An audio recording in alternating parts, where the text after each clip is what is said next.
Olá, boa tarde, bom dia, boa noite. Aqui quem fala é o Gabriel e juntamente com meus amigos Herman Viana, Vitor Fernandes e Luiz Gustavo, a gente vai falar um pouco sobre a segurança da automação e diagnóstico de falhas, né? Que é um fator importantíssimo aí no meio da automação que engloba todo o sistema, principalmente de segurança aí principalmente nesse conteúdo aí que a gente está trabalhando em cima. No primeiro momento, a gente vai falar de sinalização de falhas, né? O que consiste a sinalização de falhas? Primeiramente, né, a gente tem aqui a falha, que basicamente é o que, né? O que falhou? O que gerou essa falha?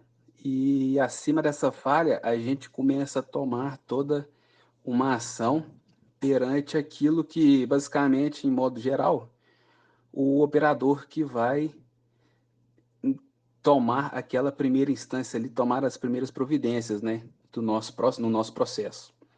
Aí temos aí a precisão, né, quem que falhou? E no sistema de automação, nada menos importante, né, do que a gente ter uma sinalização precisa de quem que está falhando, né? Por exemplo, se é na programação, se é a precisão, quem que está falhando, se é o software, se é o hardware, qual que é a falha que a gente tem ali? E um sistema complexo, isso garante aí uma maior eficiência, né, para estar solucionando essa falha. O intervalo, né, por exemplo, às vezes a máquina ali está parada, né, quando que esse processo parou, por quanto tempo ele parou e o porquê que esse problema também já não foi resolvido, né? Ou seja, basicamente, se a gente fazer uma sinalização de falha um pouco mais precisa, né, um pouco mais elaborada e mais dinâmica, com certeza a gente vai ter um fluxo melhor de diagnóstico e de manutenção. Temos aí o defeito, né, que é onde que ocorreu essa falha, que no sistema automatizado, como a gente pode ver, tem toda uma gama aí de locais que ele pode ter ocorrido. Pode ser não só na automação, né, mas uma falha mecânica também. Nada mais importante do que a gente ter um norte aí dessa falha. O método de análise, né, o como, né, aí partimos aí para a parte mais incisiva aí na análise da falha, né, que é o como que ocorreu essa falha e, se possível, né, a gente conseguir, por exemplo, incorporando junto aí, na sinalização mesmo, um possível diagnóstico já por meio da sinalização, né? Que seria basicamente inserir esse tipo de análise direta da sinalização, que é como que ocorreu essa falha. E temos aí uma conclusão, né? Basicamente em cima dessa sinalização, em cima dessa falha que ocorreu, o porquê, né? E mediante a sinalização, né, que é o princípio aí de tudo aí, de todas as tomadas de ações que a gente tiver, né, no caso, a gente ter um porquê disso ter ocorrido e trabalhar em cima dessa falha para que a gente tenha uma máxima eficiência aí de reparo, né? Isso no início aí de tudo a gente tem basicamente que estar trabalhando em cima de uma sinalização mais precisa de todo o nosso sistema. Agora, posteriormente, a gente vai falar principalmente das proteções, né, que incidem sobre o nosso projeto, o nosso sistema que a gente estiver trabalhando. Bom dia, boa tarde, boa noite. Meu nome é Herman e eu vou falar um pouco mais sobre a proteção. A proteção, ela é um atributo do sistema que reflete a sua capacidade de proteger contra ataques externos. Esses ataques podem ser acidentais ou deliberados. Acidentais como aconteceu algum problema, algum acidente de trabalho que danificou algum patrimônio da empresa e nesse modo a proteção tem que atuar ou para salvar para salvar a vida do funcionário e para proteger o patrimônio da empresa, não ter tanto prejuízo. A proteção ela pode atuar de diversas formas, seja parando um equipamento quando aparecer algum risco, ou mesmo criando barreiras para invasores não conseguir atingir o núcleo da empresa. Em alguns sistemas, a proteção é a dimensão mais importante da confiabilidade. Por exemplo, os sistemas militares ou o comércio eletrônico. A proteção se tornou cada vez mais importante. E para isso, classificou-se 6 fatores, onde qual são importantes da proteção atual. É sobre o ativo, é algo que deve ser protegido, a matéria que é produzida pela empresa. A exposição, então, seria o quanto que esse sistema está exposto, o quanto que é fácil chegar ao local, chegar a determinada planta, chegar a determinado software, navegar por ele, sem toda a proteção firewall ou controle de usuários que uma empresa deva ter. A vulnerabilidade seria a fraqueza do sistema computacional da empresa ou uma planta industrial.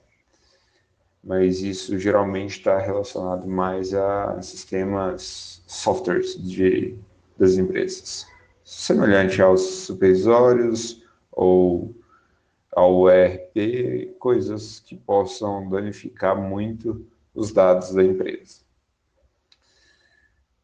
O ataque, ela se dá pela exploração da vulnerabilidade, quando alguém consegue identificar onde é vulnerável e atacar essa parte.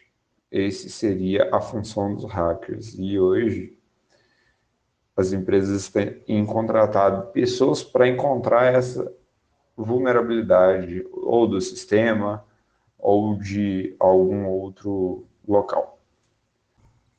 As ameaças são situações, são circunstâncias em que podem ocorrer possíveis danos. O controle é uma medida de proteção que reduz a vulnerabilidade do sistema. Então, seria o controle de usuário, controle de acesso, controle de todo tipo que for para proteger a planta da empresa, o patrimônio da empresa. Bem, boa tarde. Meu nome é Vitor. Eu vou estar falando um pouco sobre falhas. O que são falhas? A definição de falhas é que são eventos que ocorrem de maneira aleatória. Suas consequências, quando ocorrem de pior caso, podem ser analisadas deterministicamente. Já suas consequências em médio, ou seja, que as falhas que ocorrem mais comuns, requerem um tratamento ou simulação de caráter estatístico. Bem, e quais são os dois tipos de falha, basicamente? Existe a falha quando ocorre um evento sem que existe um estímulo correspondente, ou seja, aconteceu essa falha e nada estimulou, então não teve esse estímulo. Essa falha é chamada de falha de reduzida segurança. Já a falha de causalidade é uma falha quando um comando ocorre sem a resposta correspondente. Você teve um estímulo, comando, e a resposta não foi correspondente. Então, esse tipo é chamado de falha de reduzida causalidade. E para diminuir essas falhas, o que é necessário? Aumentar a confiabilidade do seu sistema. E para aumentar a confiabilidade de um sistema, isso é, reduzir a sua probabilidade de falhas, pode ser feito por dois caminhos. Um caminho é empregar componentes de melhor qualidade. Você vai melhorar a qualidade dos componentes do seu sistema, que geralmente são mais caros. Para você ter uma qualidade, geralmente o custo é maior. Já outro caminho é introduzir componentes redundantes, ou seja, redundância. E o que é o conceito de redundância? Redundância significa duplicar ou triplicar, por exemplo, sensores ou atuadores. E pegar esses sinais desses sensores e atuadores e reunir seus sinais de saída em um único sinal. Aí você utiliza operadores lógicos, como AND, OR, XOR, exclusive OR. Esses operadores lógicos são escolhidos AND, quando se trata de falhas redutoras de segurança, ou OR, quando se trata de falhas redutoras de causalidade.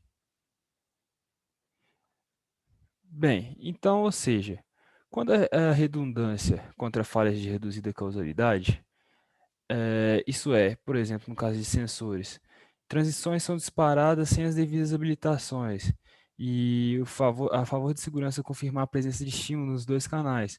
Então, é necessário você ter o estímulo em dois canais da redundância para fazer que ocorra essa saída. Então, você usa uma AND. Se o sensor 1 e o sensor 2 estiver com 1, então realmente não foi uma falha de nenhum dos dois sensores, então realmente sua informação está indicando 1. Então, nesse caso, você faz essa redundância de valores. Já para reduzir contra falhas de reduzida causalidade, se realiza contra essas falhas, por exemplo, no caso de sensores também, quando as transições bloqueadas sem que se complete a execução. Ou seja, deve-se dar como certa presença do estímulo quando qualquer um dos dois canais informa positivamente. Então, você utiliza uma porta lógica OR, ou um ou outro. Então, a redundância contra essa reduzida causalidade requer um sistema utilizando as portas lógicas OR. Então, você ou um ou outro indica que teve essa saída. No próximo slide, a gente está mostrando uma redundância de CLPs. Então, você tem uma redundância de links de comunicação de fibra ótica. Então, você tem o seu PLC primário, seu PLC secundário, e dessa forma você tem redundância. Se um PLC falhar, o outro está inativo, ele toma o link, ele fica ativo, e dessa forma você não perde comunicações com seus PLCs remotas em campo. Então, todos os seus IOs vão continuar comunicando com esse PLC secundário. E isso enquanto você atua na manutenção desse primário. Então, você tem essa redundância de coletas de informações. Isso garante que essas informações vão chegar para o seu sistema, por exemplo, o sistema PIN, o sistema MES, seu sistema vai coletar. E esses sistemas também possuem redundância de coleta. Às vezes, o que está aqui na rede acima também possui redundância. Uma hora um coleta, se esse link caiu, outro assume o link e coleta. Então, existe essa redundância de coletas de informações para garantir toda a eficácia do sistema. Já o outro slide é uma redundância em anel, que é indiscutivelmente o jeito mais simples de garantir uma redundância em rede. Nesse exemplo aqui, obtido pela PowerLink, são conectados em uma linha todos os hubs e formando um anel. O gerenciador de redundância em anel, ele identifica qualquer interrupção e já em vez do sinal estar passando pelo primeiro link aqui, por um exemplo, quando ele identifica essa interrupção, o sinal começa a passar pelo outro hub. Dessa forma, você não perde seu sinal. É uma forma mais simples de obter redundância. Então, esses são os dois exemplos que a gente trouxe de redundância, para deixar claro que a redundância é uma forma de garantir, aumentar a confiabilidade do seu sistema e reduzir as falhas que ocorram no sistema. Boa noite, meu nome é Luiz Gustavo. Bom, eu vou apresentar a parte de recuperação de erro. Para realizar a recuperação de erro, primeiro deve-se detectar o erro. Então, a primeira etapa seria detectando o erro. O erro ele pode acontecer por um estado lógico anormal. Esse estado lógico ele deve ser, primeiramente, caracterizado em termos dos históricos dos valores que se tem. E caracterizado o erro, a gente parte para a recondução do erro ao estado normal. Para fazer essa recondução do erro ao estado normal, adiciona-se uma certa rede de Petri a uma unidade recuperadora que será chamada de Error Recovery. Só que tem que se atentar ao adicionar esses passos de Error Recovery no sistema, pois ele pode criar outras falhas posteriores a isso. Então deve-se tomar cuidado antes de adicionar essa rede de Petri no sistema. E falando dela, a rede de Petri RP, como é abreviada, ela é uma representação utilizada na automação. Como se pode ver no GIF abaixo, a gente tem a barrinha, que seria uma transição. Temos também o ponto, que seria como vou dizer, a ficha que a transição move para a posição, que é a bolinha.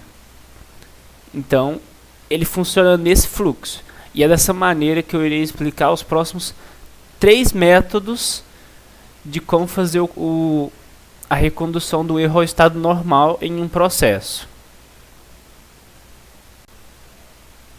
Bom, para explicar o primeiro método, que será o método de condicionamento de entrada, a gente precisa conhecer essas variáveis que estão no diagrama da rede de Petri, em que Z é a RP de automação, que seria onde minha peça está sendo trabalhada agora, esse processo, sendo o maior retângulo aqui de cima da rede Petri, e P, a posição normal da peça, epsilon e tal são as transições na qual indicam sinais indicadores de erro, e ZR, a RP recuperadora, para onde iremos mover a nossa peça, e PI é a posição de estado normal. Dessa forma, parte-se para a explicação da rede de Petri para o método de condicionamento de entrada. Tendo a peça nessa RP de automação, nosso retângulo, é acionado, seja o erro tal ou o erro epsilon, eles detectam um erro e adicionam essa transição, movendo essa peça da posição normal para a posição anormal. Agora, a peça estando na posição anormal, ela pode ser ativada a transição T', na qual irá mover a peça da posição anormal para esse novo processo. Esse novo processo, ele pode fazer com que essa peça seja sucateada ou processada à parte. E até mesmo ativando a transição R' e recolocada ao processo Z. Bom, para o segundo método, é o método do caminho alternativo.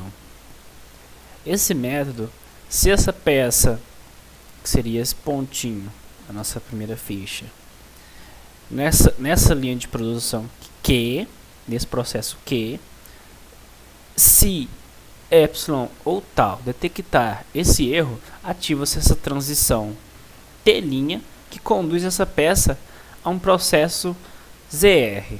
Esse processo seria, por exemplo, retrabalhar essa peça em outra linha de produção, outra unidade de produção, e depois ativar a transição R' e recaminhar a posição W, visto que, por exemplo, supondo que Q falhou, você trabalha essa peça em outra produção, sendo ela ZR, Z1, Z2.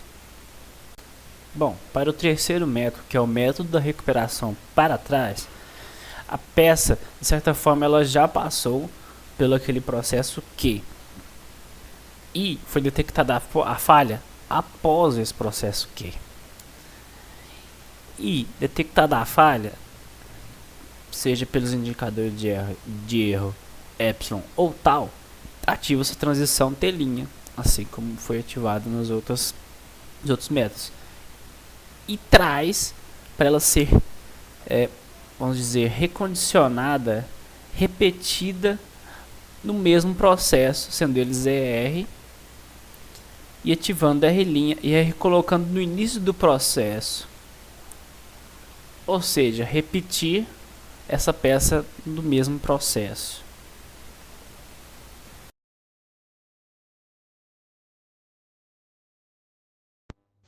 Muito obrigado por assistir esse vídeo e até a próxima.